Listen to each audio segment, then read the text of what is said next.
Sarah sat across from her husband Mark at the kitchen table. "Mark, I'm not happy. I want a divorce."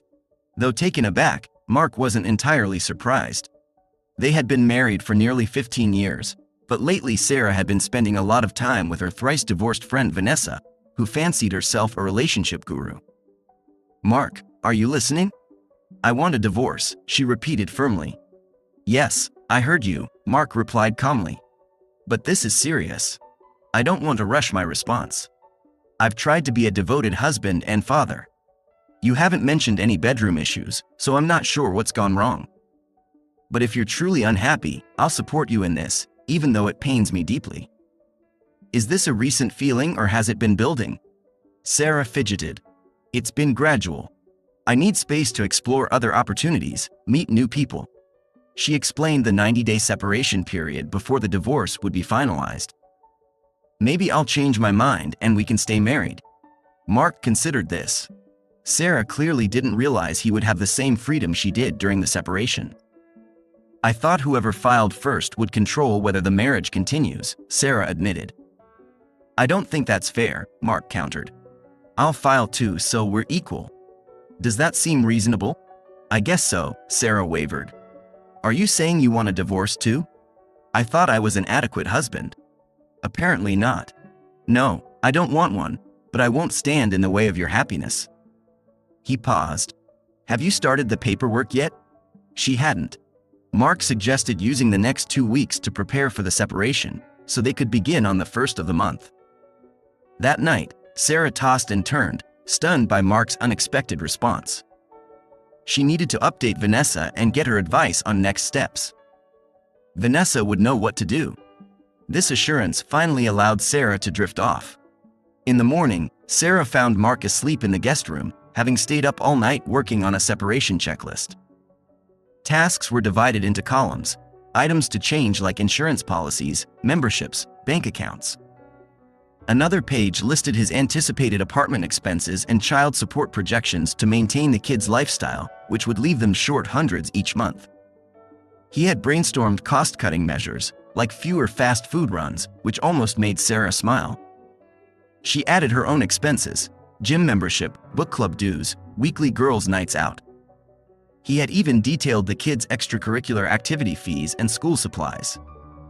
Sarah hadn't factored the impact on the children into her divorce plan.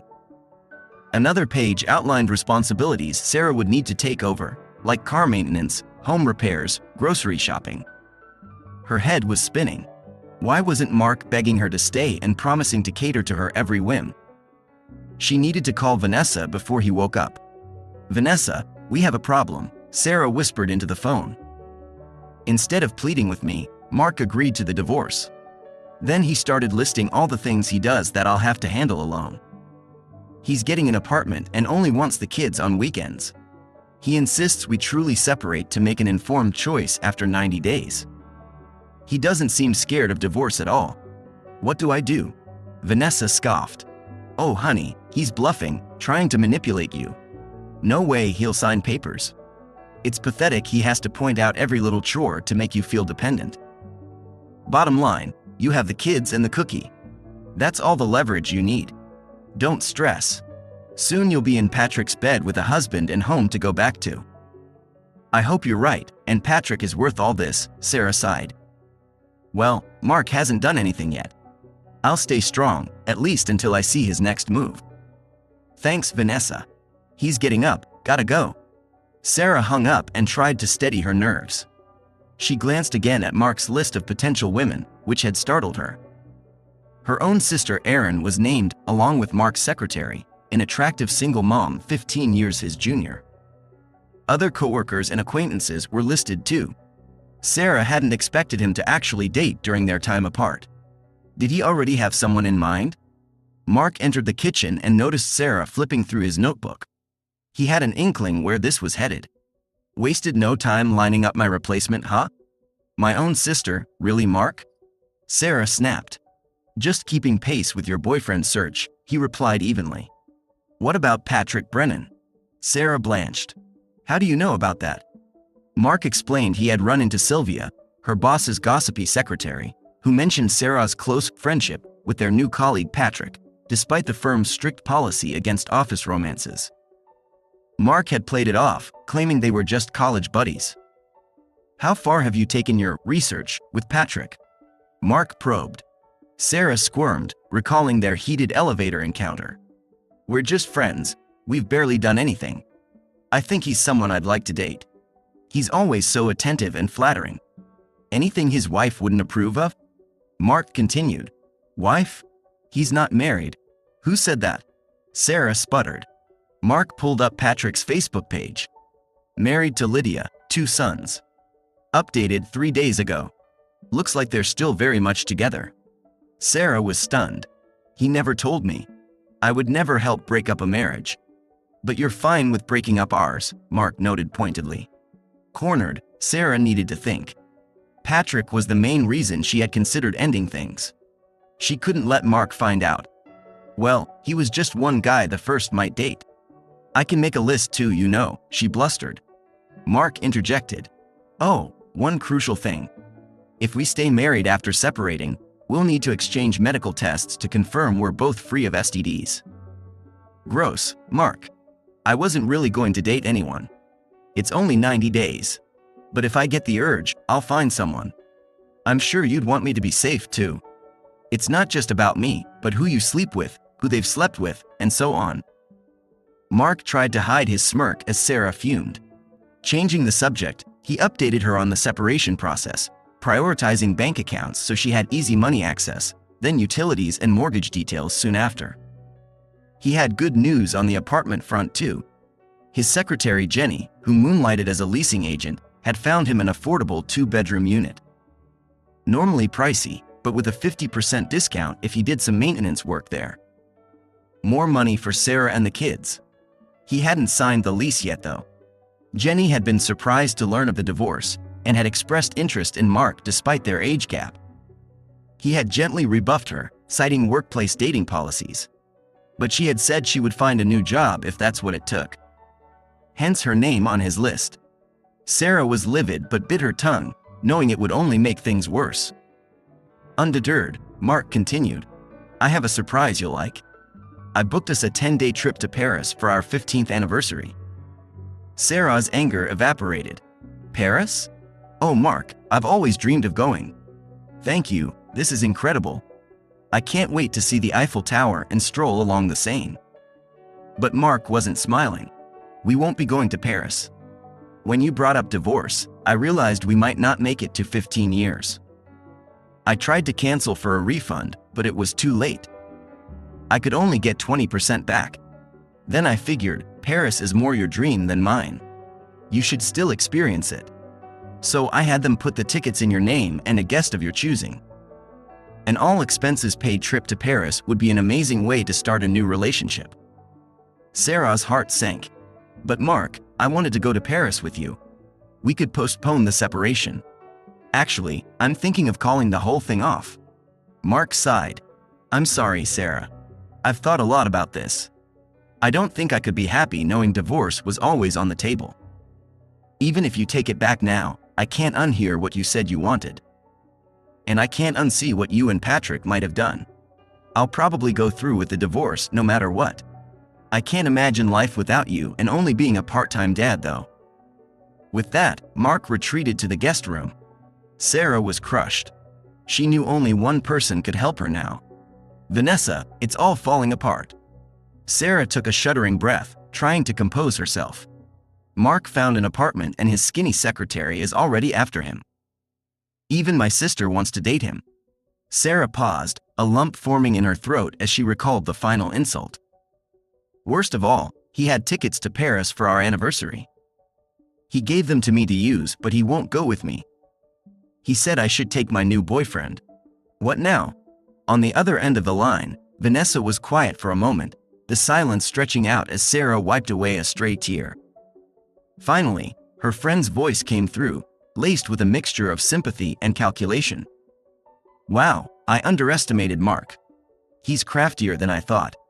That Paris trip was just a ploy to make you feel guilty and stop the divorce. Don't worry, with your hot body, you'll snag a man as good as Patrick in no time. And still keep your marriage and family. Let's talk later." Sarah ended the call, her mind whirling with Vanessa's words. Was Mark really that manipulative? She had always seen him as a straightforward, honest man, but now she wasn't so sure. The sound of footsteps on the stairs jolted her from her thoughts. Mark appeared, a small suitcase in hand, his expression unreadable. Sarah felt a surge of anger rise within her. So you're really moving out, huh? Good, leave then. She lashed out, her words laced with venom. Mark's brow furrowed, and he set the suitcase down, his movements slow and deliberate. Actually, I'm just taking a few things so I don't have to move it all at once and upset the kids, he explained, his tone even. Jenny said I could move some stuff in early since it's vacant. But you seem different than earlier. Let me guess, you called your marriage guru? Sarah bristled at the jab. Don't insult Vanessa. She's a divorce expert. And she figured out your Paris ticket scheme. You made that up to manipulate me into giving up. Well played. But I still want this divorce. I can't wait to be free. Plenty of men out there want me and will give me what I need. Mark's expression softened, and he nodded slowly. You're right, you'll have your pick of men once you're single, he agreed, his voice tinged with sadness. I've always felt incredibly lucky to have such a beautiful wife, mother to my children, and until recently, faithful partner. But you're wrong about Paris. I can prove it. Let's call Lois at the travel agency right now. Sarah hesitated, uncertainty flickering across her face. Mark pulled out his phone and dialed, putting the call on speaker. After a few rings, a cheerful voice answered. Hello, Lois speaking. Hi Lois, it's Mark Stevenson. I have Sarah with me as well. Could you please confirm the details of the Paris trip I booked for our anniversary? There was a brief pause as Lois consulted her records. Of course, Mr. Stevenson. I have here that you booked a luxury 10-day trip to Paris for you and your wife Sarah, departing on your 15th anniversary in 3 weeks. The reservation was made 3 months ago as a surprise gift. Sarah's mouth went dry as Lois continued. Yesterday, you called to cancel the trip for both of you, but suggested that Mrs. Stevenson still go with someone else if she wished. That says a lot about the kind of husband you are. She's very fortunate. A stunned silence fell over the room as Lois finished speaking. Sarah struggled to find her voice, grasping for an explanation. You think you've outsmarted me again, huh? You and Lois planned this Paris story before I even brought up divorce. But I'm onto you. Mark just sighed, his shoulders sagging slightly as he dialed another number. You should talk to your parents, he said, putting the call on speakerphone once more. Why? What do they have to do with this? Sarah asked, flustered. Hi Evelyn, Harold, Mark greeted his in-laws warmly. Sarah knows everything now, so no need to keep it secret. Oh Mark, we're so sorry you two can't go to Paris. Evelyn's voice came through, laced with concern. We were looking forward to having the grandkids for 10 days. And we felt awful Sarah couldn't experience it with you. Have you picked someone else to take, honey? Sarah felt her heart sink as the realization dawned on her. How long ago did Mark tell you about the trip? She cut in, her voice barely above a whisper. Around New Year's, wasn't it? Harold chuckled. He wanted to give us plenty of notice to stock up on snacks. Those kids can eat. Is everything okay with Sarah? Did something happen between you two? Evelyn asked, her tone laced with worry. Sarah opened her mouth to respond, but Mark beat her to it. Not exactly, Mom, he said, his voice heavy. The first step in our divorce is a 90-day separation. Sarah wants to find herself, meet new people, improve herself. Her words. A sharp intake of breath came from the other end of the line.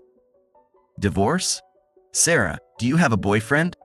Harold demanded, his voice stern. No, Dad. Absolutely not. Sarah insisted, her cheeks flushing with shame. I'm so disappointed in you. We raised you better than this. Don't expect us to be nice to your new man. We're so sorry, Mark. Please let us still see the grandkids, Harold pleaded, his words punctuated by the sound of Evelyn's muffled sobs. Sarah felt as though the ground had been ripped out from under her feet. Stop. Mark is exaggerating. I take it back. No separation, no divorce. I'll call you later when things settle down, she backpedaled, her her voice trembling. An uncomfortable silence descended upon the room as Sarah ended the call with her parents. She looked up at Mark, her eyes brimming with unshed tears, a myriad of emotions swirling within her. Sarah took a deep, shuddering breath, steeling herself for the difficult conversation that lay ahead. Wiping away tears, Sarah begged Mark to stay. "You don't have to go anywhere. I'm sorry. Everything was fine before I brought up divorce. Can't we just forget it? You unilaterally decided you wanted a divorce without discussing it with me. Now you think you can unilaterally decide we're not getting divorced because it's not going how you hoped? I have a say too. After what I've learned this week, I'm not sure stopping the divorce is wise. I'll grab my sleeping bag and stay at the apartment tonight," Mark said, heading for the door. "Mark, please don't go. I'm so sorry. You said it yourself, divorce would be hard on both of us. Don't you want to avoid that pain? I swear I'll never mention divorce again. Please stay and work it out," Sarah pleaded through sobs. Mark was quiet. Sarah thought she was getting through to him. "I'll be the best wife in the world. I won't even look at another man.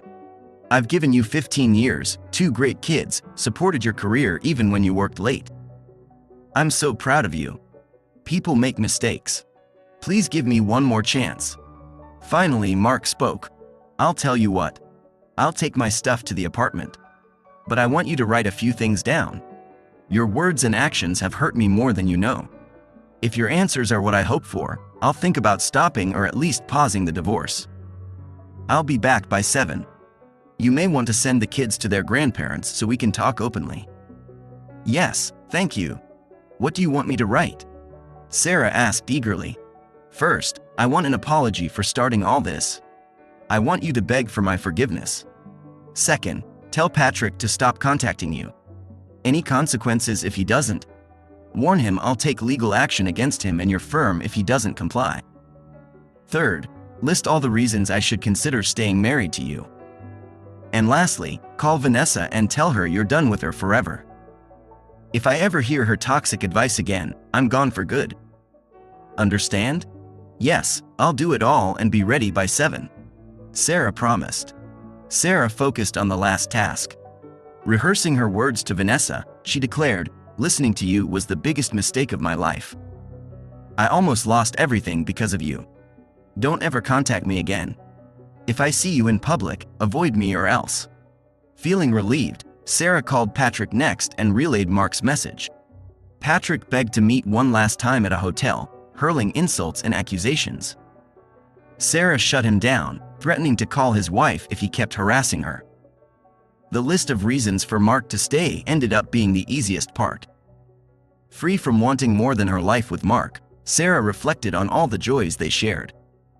She filled a whole page, hoping it would sway him. "I'm so sorry for this divorce nonsense. How foolish and selfish of me. Never again." As 7 p.m. neared, Sarah felt ready. But the hour came and went with no sign of Mark. Worry crept in. 5 minutes later, he appeared without his luggage, face unreadable. Sarah handed him her list, trying to stay humble. "I hope this changes your mind," she said softly. Mark studied the list for a long time, eyes glistening with tears. Seeing him cry, Sarah teared up too, hopeful. "Sarah, this is really something," he said thickly. Heart fluttering, Sarah rose to hug him, but he motioned for her to sit. "You put in a good effort here. But I'm not sure you grasp how deeply you've hurt me. I think I need to go through with the divorce," he said heavily. Sarah was devastated, feeling her heart shatter. She collapsed to the floor, sobbing harder than she ever had. Lost in despair, she wailed, "I've ruined my family. I'm the worst person alive. I don't deserve to live. How could I be so stupid?" Mark knelt beside her and whispered, "Now you know how I felt." Sarah continued weeping as Mark walked to the door. But he paused and glanced back at her. "During our separation, are we allowed to see other people?" Struggling to compose herself, Sarah choked out, "If dating is permitted, what are your plans for Friday night? Would you like to go to dinner and a movie with me?" Sarah's head snapped up in disbelief. "You're asking me out on a date?" "Yes," Mark said softly. "I think our old relationship is irreparably changed. But maybe we could start fresh. Renewed hope surged through Sarah. She rushed over and embraced him tightly. Yes, yes, 1,000 times yes. Over the next few days, Sarah worked hard to show Mark how committed she was to making their marriage work. She cut off all contact with Vanessa and Patrick. She made a sincere effort to take on more household responsibilities that had previously fallen on Mark's shoulders. Their first date night was tentative but promising. The easy banter and comfortable silences reminded them of their courtship years. As they left the restaurant, Sarah laced her fingers through Mark's, giving his hand a gentle squeeze. "Thank you for this second chance. I won't take it for granted." Mark squeezed back with a small smile. One day at a time. The 90-day separation period passed gradually. There were bumpy moments as they renegotiated their roles and boundaries. But Sarah's commitment never wavered. She found herself rediscovering the man she had fallen for so long ago. On the 91st day, Mark arrived at the house with his belongings from the apartment. Sarah opened the door with a radiant smile. "Welcome home," she said simply. Pulling her into a soulful kiss, Mark knew he had finally found his way back.